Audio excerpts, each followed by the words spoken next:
If you really want to, if you are an advocate of good governance, and if you really want to clean this government, you should start from your own backyard. How can you, diba? How can you be so sure about doing the investigation of the other places? For example, Davao, for example, a very progressive, debt-free city, ganyan. If Baguio City is even, poorer compared to the other non-tourism cities or provinces, ganyan. So, yan yung sinasabi ko ngayon na si Magalong talaga, hindi yan trustworthy na tao.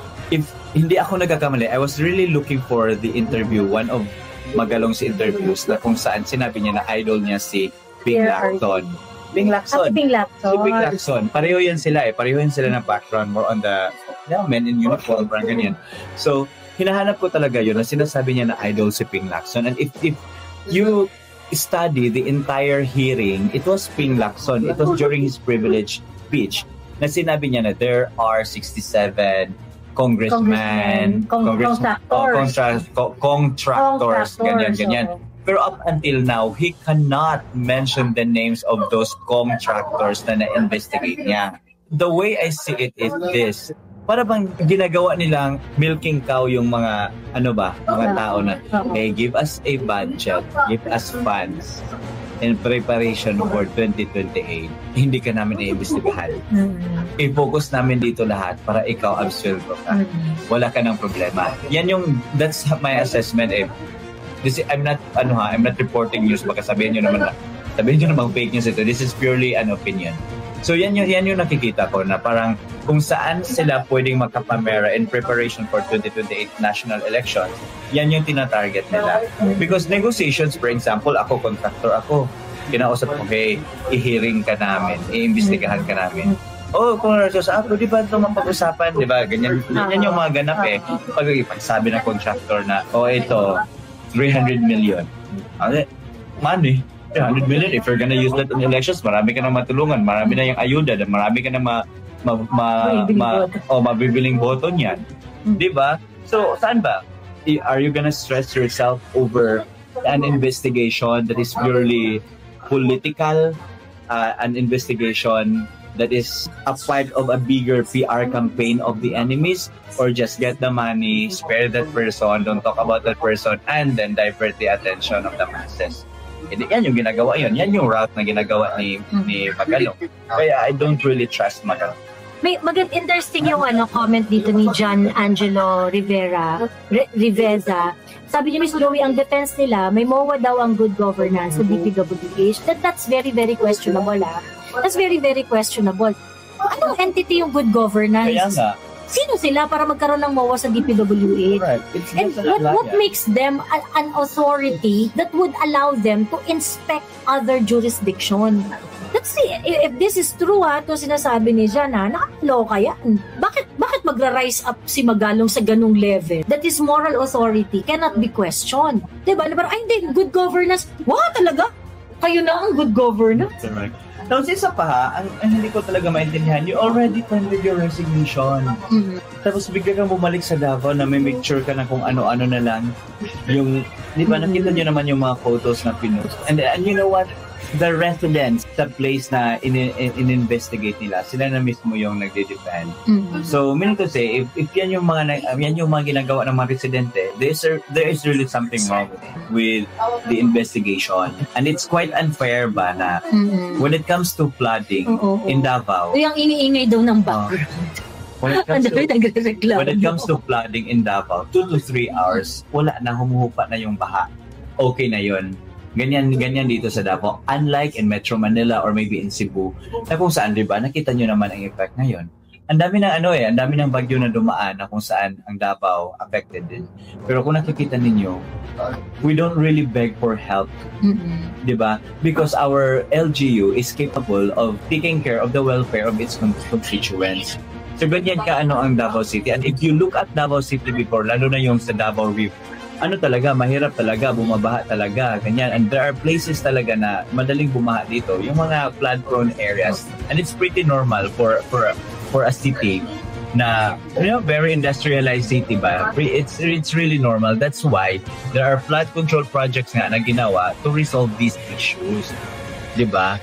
So dapat sana ang i-investigate nila yung mga ghosts flood control projects or yung mga projects na kung saan yung impact to the residents ba, hindi nakikita yung impact to the residents, but in Davao it's the opposite. Nakikita kasi ng mga residents yung impact ng flood control projects, especially sa District 1, sa district ni Compolong.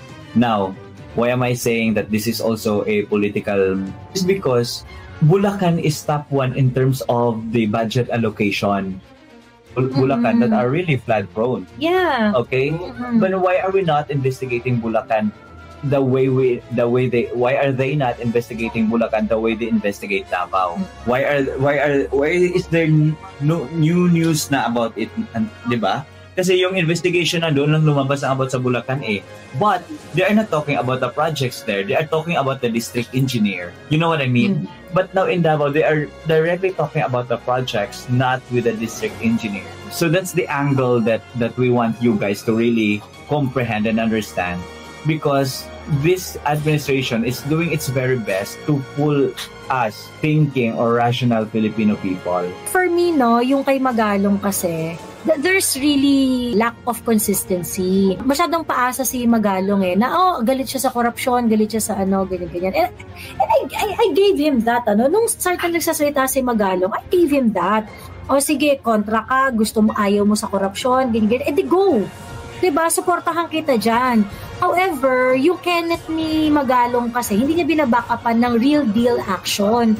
Panay press release, good governance, ganyan, magsama-sama tayo, good governance, kineme-kineme, ganyan-ganyan. Parang, Mr. Magalong, ang good governance po, pinapakita, hindi yan sinasabi, hindi mo dadaan sa press release yan. Again, I would like to reiterate this once again. Yung inyong sasalita ng good governance na ganyan, yung mga pagsasabi nyo ng ganyan, while I think the intention really is to promote yung transparency, accountability, ganyan-ganyan. Because of the lack of consistency, iba yung sinasabi nyo sa ginagawa ninyo, magdududa talaga yung mga tao. And Magalong cannot kasi sinuportahan naman yun si Magalong nung nagsasalita siya nung une. Like I said, the reason why may value yung pagsasalita ni Magalong noong una about corruption is because he is a public official talking about his colleagues in the government, 'di ba? Syempre kapag ang nagsasalita na katrabaho mo, may weight yan Kasi party siya ng sistema na yun In the same manner, Kiko Barsaga is very, very popular because Kiko Barsaga is talking against his own interest. Congressman si Kiko Barsaga at ang mga kwento niya at ang mga sinasabi niya is about the monkey business in House of Representatives, which he is a part of. So that is why natutuwa talaga tayo, naturally matutuwa tayo sa mga opisyal na nagsasalita ng ganyan kasi against their own interest yan 'di ba? It's against their own interest. So may premium yung mga ganong pagsasalita. So kaya nga sabi ko, ito si Magalong, na-appreciate naman to nung una na ganyan yung niya, ganyan yung ebas niya, ganyan yung sinasabi niya. Had he follow through doon sa kanyang intention at talagang ginawa niya yung mga revelasyon niya hanggang ngayon wala naman siyang revelasyon Hanggang ngayon investiga ang ginagawa niya. 'Di ba? Asan yung mga alam niya noon na gusto niyang i-share? Ba't hindi pa niya share?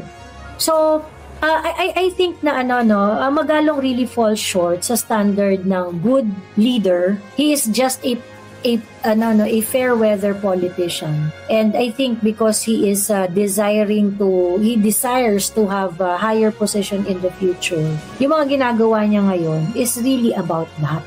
Sabi ni Carlex, questionable yung mayors for good governance ni Magalong. May mga members sila ng mga corrupt. Hindi daw importante yung past mistakes. Hindi importante yung past mistakes, pero nakatutok sila dun sa administration ni PRRD. Diba? Bakit kasi nakikinig pa kayo kay Libayan? Si Libayan na laging ngongo at ang lakas manguyak. Miss Joey and Crush Tio, sadly, it's the corrupt people in our government that gradually kills our fellow Filipino people. This is so true, no? this is really true. And ang dami mga vloggers and mga political observers who are saying that the government actually, our government has blood in their hands dun sa dami ng mga because the sharp increase in the number of casualties during national disaster is something that is truly questionable.